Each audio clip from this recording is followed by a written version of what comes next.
When the gut is out of balance, it can lead to a lot of different things. So nutrient deficiencies, obviously elevated cortisol, fatigue, energy issues, just to name a few things. In today's episode, we speak about staying healthy and what may have been thought to be normal discomforts, such as bloating or low energy, may actually not be. Darren is a knowledgeable and experienced naturopath from Adelaide Naturopathic Health Clinic. What I learned through this conversation is that naturopaths play a key role in helping us maintain our health and can also help identify whether our aches and pains are truly normal or if there's something we should and can address. After recording this episode, I decided to book in a consultation and I was impressed. The consultation lasted an entire hour and I felt that they truly left no stone unturned. They took the time to ask about every aspect of my health and provided me with a guide for next steps. While I'm generally healthy, I have learned that there are areas where I could take my health to the next level, like my energy. Sometimes I wake up feeling sluggish in the mornings, which I thought was normal. We often take our health for granted until we're unwell, and then all we want is to get better. This episode will give you valuable insights on how to maintain your health and stay healthy, as well as taking it to the next level. Darren, welcome to the D8 Training Podcast. Thanks for having me. Happy to be here. So let's get straight into it. Why would someone see a naturopath? Well, there's a few different reasons why people would come to see a naturopath. First is probably if they're looking for a more natural approach to their health. We see a lot of people that have health issues that doctors and specialists just can't work out what's going on and they're not seeing results. And we see a lot of chronic health issues as well. So what led you into naturopathy? My transition into that was because of my own health issues. When I was younger, I used to think naturopaths were not really proper practitioners. They didn't do things that were science-based. Since I had a lot of health issues, saw numerous doctors, numerous specialists, they couldn't work out what was wrong with me. And then I went to a naturopath and they put me in the right direction. And then haven't looked back, and I thought, I want to study something like this, and here I am. Are you comfortable sharing more on what the health issues were and how you overcame that? Yeah, so I had actually quite a few very, very complex issues when it came to mental health, skin, chronic fatigue, immune system issues as well, and it turns out that they actually all were coming from my gut, and I had a very big parasitic infection, which I had to just put my life on hold for a couple of years because I was so sick. None of my blood tests or anything showed that anything was wrong. I kept being told, no, nothing wrong with you, you're completely healthy, and I knew in myself that I wasn't completely healthy, and so I sought alternative treatments and alternative opinions. How did they find out that it was a gut issue and know how to treat it? So through different testing, so there's a lot of different testing that can be done outside of just what you get done at the doctors. So it was through comprehensive stool testing that it was discovered, and then everything made sense, and then got that treated, and 95% of my health issues improved after that. Gut health plays such a huge role in overall well-being. Why is gut health so important, and what happens when it's out of balance? Very, very important for lots of different things, and there's a lot of scientific research coming out even in just the last 5-10 years to show how important it is in things like mental health, in things like immune system, and even things to do with weight loss and issues with weight gain as well. When the gut is out of balance, it can lead to a lot of different things. So nutrient deficiencies, obviously elevated cortisol, fatigue, energy issues, just to name a few things. Lots and lots of different other issues that can come along with it.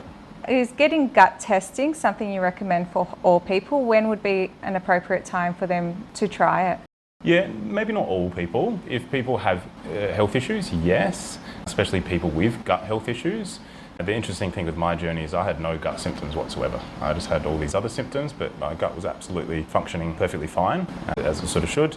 Yeah, people that have gut issues, people that have issues that the doctors can't find out what's wrong, it can be a very helpful thing to look at. Would that include bloating as well? Yeah, absolutely. So bloating, any types of issues to do with bowel movements, whether constipation, diarrhea, IBS, all of those things very much warrant testing for the gut. But in someone that's generally healthy, it can be an interesting thing because the microbiome is very important for all-round health, but I don't necessarily urge people to get testing unless there is something wrong. What are some common causes that you see that cause bloating? So with bloating, there's a lot of different causes, but definitely microbiome imbalances. So just to touch on what the microbiome is. So that's basically, we've got a lot of gut bacteria. We've got a lot of bacteria in our gut, and they're very important to our health. A lot of people automatically assume that bacteria equals bad. It's not. We need a lot of these bacteria in our gut. They play an important role. And when they become imbalanced or when you have the wrong kinds, that's when we start to get things like bloating, where if we've got too much bacteria in the small intestine, for example, whenever we eat food, it feeds those bacteria, they start producing gas, and then we get the gas sort of trapped in the gut, and it causes bloating, can cause stool issues as well, and excessive flatulence, excessive belching as well. Is there any particular types of food that can trigger imbalances in the gut? There are. What works for one person doesn't necessarily work for all people. There's no sort of one perfect diet when it comes to the gut, which is unfortunate because it would make things a lot easier if there was. But things especially that disrupt the gut, excessive sugar, I know you mentioned foods, but things like antibiotics are a really, really big one. And then we've also got things like artificial sweeteners, alcohol, and in general just your crappy fast foods. Are there any specific foods or eating habits that you recommend to help reducing bloating and improve digestion? Yeah, absolutely. So first off, taking your time when eating is a really, really important one. It allows our digestive function to work properly. A lot of the time people are sort of in a hurry or they're on the go, so they're just scoffing their food down and they're not sort of taking their time. So I do recommend people putting down their fork or spoon in between eating, in between mouthfuls, because that allows us a bit more time for the digestive system to work a bit better. Unfortunately, a lot of the other recommendations are dependent on what the underlying cause is though. I know personally when I eat, I'm always running around or I'm cooking and eating or trying to multitask. I've heard a lot about the mindful eating and taking it slow. Yeah, absolutely. Yeah, mindful eating. Yeah, taking your time with it is really important. What about hydration? Is that important to gut health and digestion? It is to a degree. Obviously, hydration is important for a lot of different areas of health, but it can, if you're dehydrated, it can definitely slow down the digestive process and contribute to things like constipation and sluggish digestion as well. How much water should we be drinking a day? That's a good question, and it really depends on the individual. So based on athletes, for example, they're going to be drinking a lot more than your average person. I generally recommend, because it depends on a lot of different things to do with weather, how much you're sweating, for example, as well. But if you keep an eye on your urine output, so if you're urinating frequently throughout the day and it's not too, sort of too acidic or too dark, generally you're adequately hydrated. But to put a number on it, I don't really like doing that because everyone's individual needs are completely different. You have some people in summer, they work outdoors, they're drinking 4 litres of water a day and it's still not enough. We've gotten right into it in this podcast. I don't think we've spoken about stools or urine in any other podcast I've done. Well, that's what I talk about most. Yeah, I talk about poo and periods probably more than anything at work. What was it? Poo and periods. Periods. Yes, that's what we talk about a lot as naturopaths because they're very important and they tell us a lot about what's going on with our overall health. What about periods? Is there anything that we should keep an eye out? Yeah, if there's excessive flow, whether the cycle length also is important, that can indicate some issues with hormonal imbalance. But excessively painful periods, also worth mentioning as well. But it's actually endo week this week, and it's something that many women don't get a diagnosis for. I think on average it takes about 8 years from symptoms to actually get a diagnosis. So it's something that often just goes really unmanaged, and people are often told, oh, it's normal, there's nothing going on. So that's also something to really look out for if there's excessively painful or heavy periods. So when you say heavy, the flow's a lot heavier than general. How would you know if it's a heavy flow? Based on how many sanitary products you're going through, that can be a good indication. But also, a lot of people don't know what is normal and what is not. So, even talking about these things with, friends and family can actually be good. Same as the stool side of things, a lot of people don't realise when something's wrong because these are areas that we don't really talk about much because they're classified as taboo subjects, but they really shouldn't be because they're very important to our health. I know I don't talk about them. Even talking here, it's a little bit uncomfortable. Yeah, absolutely. But it's what I talk about on a daily basis, and I encourage people to talk about it more because I see a lot of people where they don't mention things and they don't realise that they've actually had an issue for 20 years, and it's until it came up in a conversation with a friend that they go, oh, I've got loose bowel movements every single day. Is that not normal? And people don't realise these things because they don't talk about them. It's sort of makes people a little bit uncomfortable, but I really don't think it should. I think it should be talked about more. Definitely. We had a menopause specialist come on the podcast as well, and even menopause is something that you don't talk about, and a lot of women can have the symptoms and we don't even realise we're having the symptoms because we just think it's normal. This just happens, where you can get treated for it. Absolutely. And I think there's so many different areas in health as well, even mental health. You know, that's something that often doesn't get talked about enough, but it really should, because the more it's talked about, the more people can get help and can help all their health issues. Definitely. I actually heard recently, I think maybe on Facebook or Instagram, saying we should actually normalise saying I'm going to my therapist or someone regarding the mental health. It should just be like saying I'm going to the dentist or to the doctor. It's a normal thing. Absolutely, completely agree. You mentioned before probiotics and prebiotics. What are they? How important are they, and should everyone be taking them? Yeah, great question. So probiotics are live bacteria that we take generally through a capsule to try and populate our microbiome, which is our gut bacteria, to try and sort of manipulate it so it's a little bit better. Prebiotics are what feed the probiotics and the bacteria in our gut. So pre meaning sort of leading into, and then the probiotics are good bacteria. As far as if everyone should be taking them, not necessarily in a supplemental form, but we can take them through our diet, through things like fermented foods and also through different fibres, so a wide variety of fruits and vegetables in general. However, going back to the question that you asked, should everyone be taking them?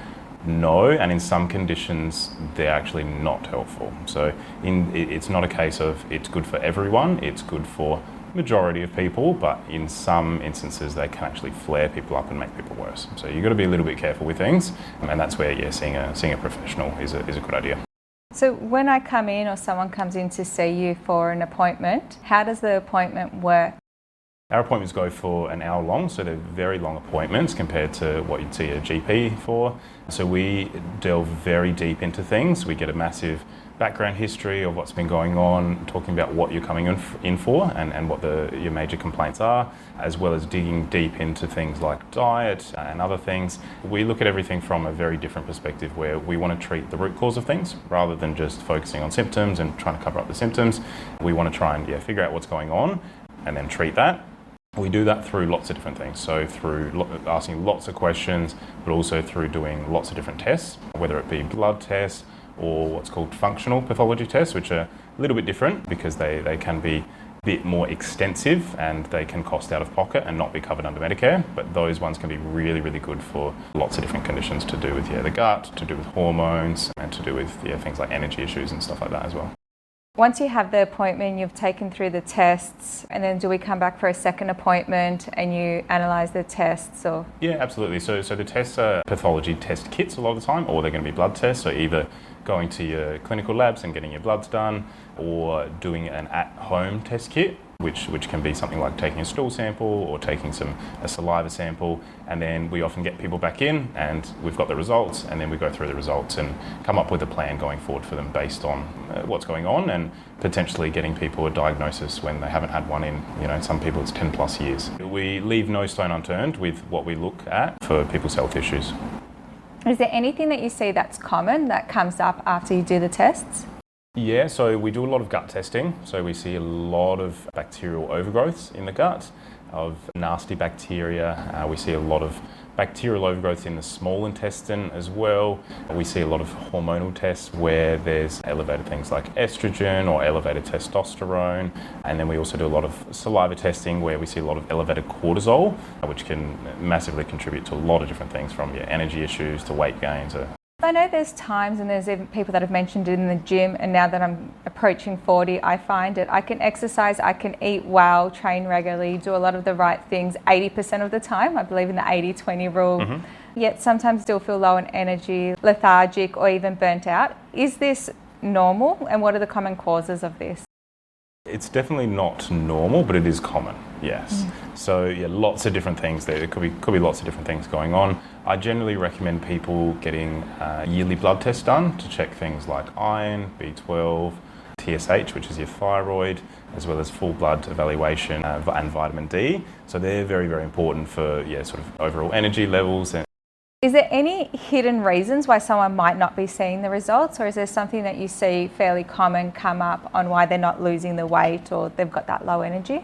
Yeah, absolutely. So the tests that I mentioned before, so iron, B12, TSH, vitamin D, I'd probably also say folate as well.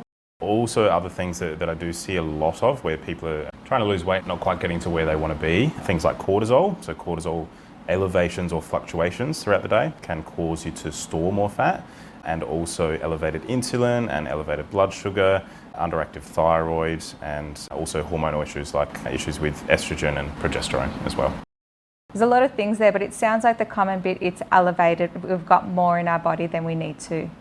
Yeah, only for some of those things that I mentioned. Yeah. A lot of the time people with sort of energy issues and not feeling 100%, it can be low iron, low B12, low vitamin D, but things like the elevations to your insulin, cortisol, and things like elevated estrogen can cause issues in some individuals as well. By fixing or getting them to the right balance where it needs to be, does that help with fat loss? It very well can do. So I've seen it a lot in our clinic where sometimes there's a bit of a barrier with some individuals where they're doing everything right as far as diet, exercise, and then if they've got, for example, if they've got elevated insulin or elevated cortisol, which is a stress hormone, if you can get on top of those, then a lot of the time the diet and exercise then starts to work properly. Is there anything you recommend for simple, natural changes that can help with fat loss? I would say just mostly targeting the things that I mentioned before with the testing, getting those tests done to make sure that, okay, is everything functioning properly? Then also obviously diet. So if someone's unsure about diet and seeking professional help, because there's a lot of confusing things out there when it comes to diet, and sometimes it's not just about the macros, the calories in versus calories out. There's a lot of other factors that can come into play, and also stress reduction is a big one as well. What are your thoughts on intermittent fasting or meal timing strategies for weight loss? Yeah, I'm all for it. I think it can be great for some people. However, there's no one size fits all. Some people do really, really well with it. Some people don't do well at all with it. So I'd say, look, give it a go. If you notice that it works really well for you, then continue. If you notice that, I become dizzy or I don't function very well, then maybe it's not the best thing for you. Is there a set time that you recommend doing intermittent fasting for? Generally overnight, so doing a 12 to 16 hour fast can be good. And that can be good for a lot of different reasons. Generally overnight is easiest rather than throughout the day. Personally, I try to go for that 12 hours. I try to stop eating 2 to 3 hours before bedtime. Sometimes if I'm out, it does not happen. Yeah.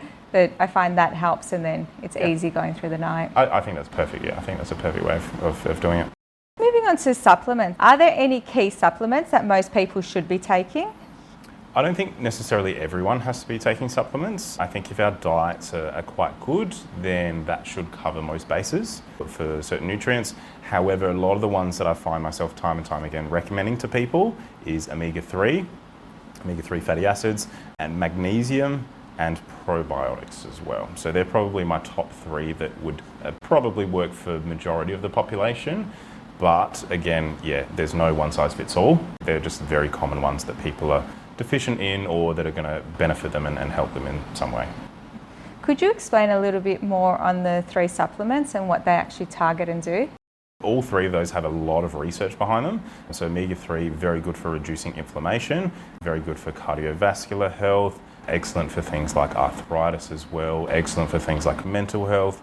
All of those things I've mentioned, there's really concrete studies to back up their use, which is fantastic. Magnesium as well, so magnesium is fantastic for recovery, so for exercise recovery, also very good for mental health, excellent for improving the sleep as well, and it happens to be quite deficient in our diet just because of a lot of the time the nutrient levels in our soils now are quite lower in magnesium than what they were 100 years ago, for example. So that's something that I often recommend people supplement. Also because a lot of people have issues with either sleep or recovery or mental health. So yeah, it's fantastic for those. And then probiotics as well. There's a lot of recent research coming out to show how important the gut is on overall health. But having a nice sort of strong, healthy gut can definitely keep a lot of diseases at bay, and can help things like your gut health and mental health as well. I take magnesium, especially before I go to bed, and I notice it makes such a difference when I take it versus when I don't take it. And I find it helps the kids as well. Yeah, I'm the exact same. I take magnesium before bed and it makes me sleep very, very well. How long before you go to bed do you take it? If it's just a plain magnesium, you can take it right before bed, or you can take it a couple of hours before bed. It's very good for especially sleep quality. However, there's some supplements where they have magnesium, but they might also have other stimulants in them. So for example, certain B vitamins, or some have caffeine or artificial sweeteners, for example. They're going to be better taken earlier on in the day, because you don't want to be adding the stimulants at night. Is there a brand of magnesium that you recommend?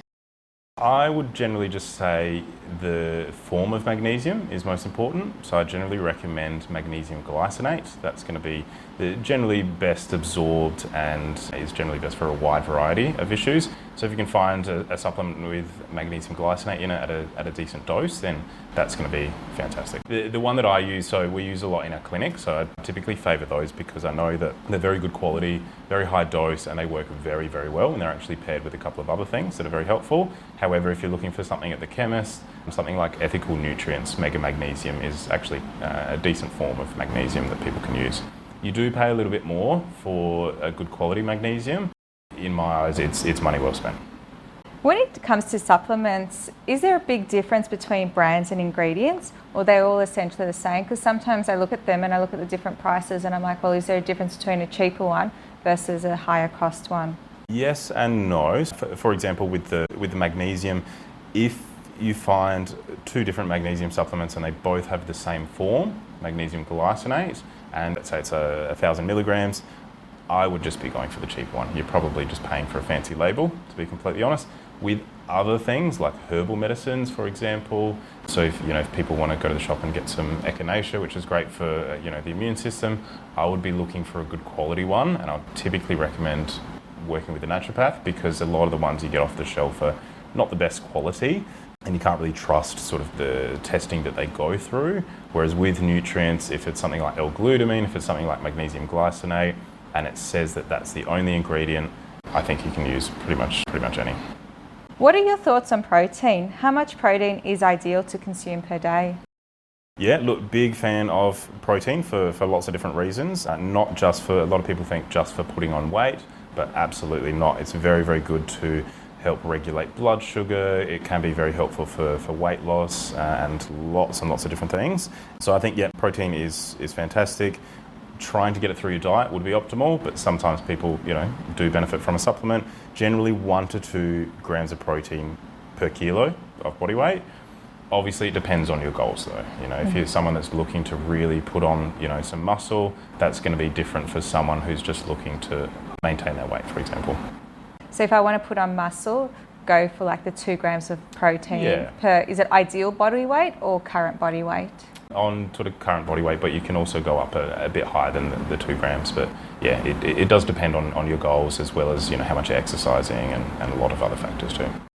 Are there any popular supplements that we are taking now and are common, but they provide little to no real benefit? In our clinic, I see a lot of people supplementing with things like iron and other random nutrients because they've read something online or they've heard that it's good for something. But with something like iron, for example, it's always best to test for it first to see if you are deficient in it, because too much iron can cause some pretty serious issues. There's a lot of other things out there, like specific herbal medicines and things like that a lot of companies are very good at marketing, but sometimes these companies don't actually have the research to back up that their product is effective. So I generally just recommend people to take everything with a grain of salt. Try not to buy into the marketing side of things of different supplements. What about the multivitamin tablets? There's often ones they recommend for kids or for adults to take. What are your thoughts on them? Look, mixed opinions on those. They do have their place. However, a lot of people think of multivitamins as almost like a safety net for their health, for covering a whole bunch of nutrients. They don't always work that way. Not all of the nutrients are going to be absorbed, because these nutrients in these supplements, they actually compete for absorption. So for example, iron and zinc, they compete for absorption. You're generally not going to be absorbing both in high amounts at the same time. Although they seem like a good idea, the research on them shows that they're not necessarily helping that much. I would generally recommend people to have a much more specific approach. So if they're aiming to improve a specific area of their health, maybe focusing on those nutrients that have research behind them to help it, and also obviously trying to get most through our diet. That's the most important thing. If we can get most of our nutrients from our diet, then there's no need for multivitamin supplements. They can have their place though in people that do have restricted diets and they can't get nutrients in for whatever reason. They can be helpful in some people, but in most individuals, I don't recommend them. Sounds like you'd be better off to target specific needs that you need as opposed to a catch-all for multivitamin. Yeah, absolutely. A lot of people think that the multivitamins solves all your problems, but like we touched on with the magnesium, you're going to need a much higher dose if you're taking it for a therapeutic reason rather than the small amount that's in a multivitamin. Right, let's move to strength training. Strength training is a big part of what we do here at D8 Training. What are your thoughts on strength training? Yeah, I love strength training, and it's something I should work on a bit more, so I might have to come see you guys for that. Well, you look like you work out. You've definitely got muscles. Check out the pictures. Oh God, oh stop it. Yeah, look, strength training has many health benefits though for all different ages of individuals. And no matter what sort of your goals are, the research shows that strength training is fantastic for so many different things, for kids, for adults, and everyone in between. How does naturopath support people who lift weights or train regularly? So there's a few different ways, mostly with helping with recovery, and I would also say helping with reducing or managing injuries through nutrition and proper supplementation. So a lot of individuals, they may have some injuries or some arthritis, for example, and there's a lot that we can offer from our perspective to help with those kinds of things. Obviously the rehab and seeing physios and whatnot is important, but there's a whole different angle that we can approach things from and look at the nutrition and what's going on sort of inside to help you with things like recovery. Have you got an example of a client that you've helped that does strength training? I could use myself as an example. I could use a lot of different patients as examples where strength training can flare up certain injuries, but then with certain things like different supplements, we can really sort of start to reduce the inflammation that's going on from those exercises. That's a prime example, as well as some people have certain genetic issues where they don't actually utilise certain nutrients as well as what they should. So it can help if we can identify those things as well to help with people. Is the end result where they'll be stronger and be able to potentially lift more or go longer in the gym? Yeah, absolutely. For example, if injuries are holding people back, you're only going to be able to progress so far. Whereas, if you can improve those things, then no holding you back. Do you have any recommendations for people looking to boost endurance, strength or overall performance through diet and lifestyle?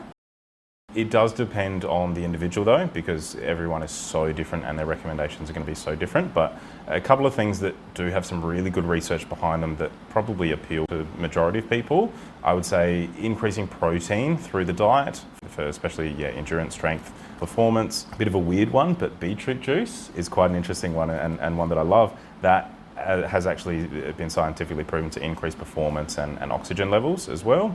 And then just a couple of other things like meditation, ice baths and saunas as well can be fantastic for multiple different aspects of health. We're big on protein here. We highly recommend it to clients to increase the protein intake. Is there any protein supplements you recommend or anything we should look at when buying protein? I generally tell people to look for ones that don't have a lot of sugar or a high carbohydrate content. The mass gainers, there's a lot of mass gainers out there that are just absolutely terrible, where they can have up to 80 grams of carbohydrates per serving, but a lot of people aren't aware of that, and that can cause a lot of health issues. So looking out for those, looking out for the sugar content, looking out for certain artificial sweeteners as well, because they can cause a lot of side effects like bloating, and then also can lead to other health issues as well. So I would generally recommend just a plain whey protein, or something that's flavoured with some more sort of natural things like your cocoa. Even stevia can be helpful as well as a sweetener. So less ingredients is better? Absolutely, the less ingredients the better, and ones that you can actually pronounce, generally the better. What about the beetroot juice? Is it you make the beetroot juice yourself? Yeah, you can put it through a juicer and make it. There are some companies that sell it. I don't have any names, but it's an interesting one that's got some really good research behind it. And just beetroot and that's it, nothing else? Just beetroot juice, yep. If someone wanted to take just one step today to improve their health naturally, what would you recommend? I would say definitely diet. Work on your diet. Just small changes like reducing sugar, preservatives, trying to reduce packaged foods and seed oils as well, and just a general whole food diet is probably the best general recommendation I could give. As I've mentioned, diet is sort of an individualised thing, but in general, that's going to be best for most individuals. So removing the processed food and replacing with more natural foods. Yeah, absolutely. You have shared so much. I've taken 2 pages of notes, and I definitely want to come see you and get my test done. Where can people find you if they want to learn more or book an appointment? Yeah, so they can head to our website, which is adelaidenaturopathic.com.au, or on Instagram at Adelaide Naturopathic. Can you book online? Yep, you can book online, you can call the clinic as well, or you can even email us. Fantastic, thank you. Now 2 final questions. What is one habit that someone can start today to make a positive impact on their training or vitality? I think consistency, so creating a habit that can go a long way, creating that consistency can be fantastic. There's times where you'll fall off the wagon, but getting back onto it, even when it might seem really difficult, I think this applies to training, it applies to diet, and so many other things in life. So yeah, I think consistency is a really good one. I saw a really good picture on Instagram today regarding consistency and discipline. What they were saying with consistency, it isn't about being perfect every single day. It's, one day might be 100%, the next day might be 5%, if the other one might be 50%. But making sure you do those habits and you're consistent with it every day is what has the impact rather than doing it perfectly. No, I completely agree with that. And there's a lot of days where, I don't feel like going to the gym, as I'm sure you've probably experienced yourself. But I think, look, I'm just going to put on my shoes, I'm just going to go to the gym. Even if I'm there for 5 minutes, okay, great, that's better than not going at all. And then when you're there, a lot of the time you find, you get into it and, you're actually, you do a lot more than what you thought you'd be able to do. So yeah, I'm a big believer with actually just showing up, and a lot of the time that'll eventually get the results that you're wanting. Definitely. The hardest part I find is walking through the door. Once I start, it's all good. Yeah, absolutely. Mine's putting my shoes on. Once I put my shoes on, I'm good to go. What does dominate mean to you? Yeah, amazing facilities, amazing people, and a family-run business. So I've been very impressed from the work I've seen you guys do so far. So yeah, loving it here so far. Thank you. And thank you so much for coming on. This was fantastic. Definitely will add a lot of value, not just to myself, but to all the listeners. No, thanks for having me. Pleasure. Thank you so much for tuning into the D8 Training Podcast. If you enjoyed this episode, make sure to subscribe and follow our show on Apple Podcasts, Spotify, or wherever you get your podcasts from. Your support means the world to us. It helps us grow and continue bringing value to more people. Until next time, dominate your life.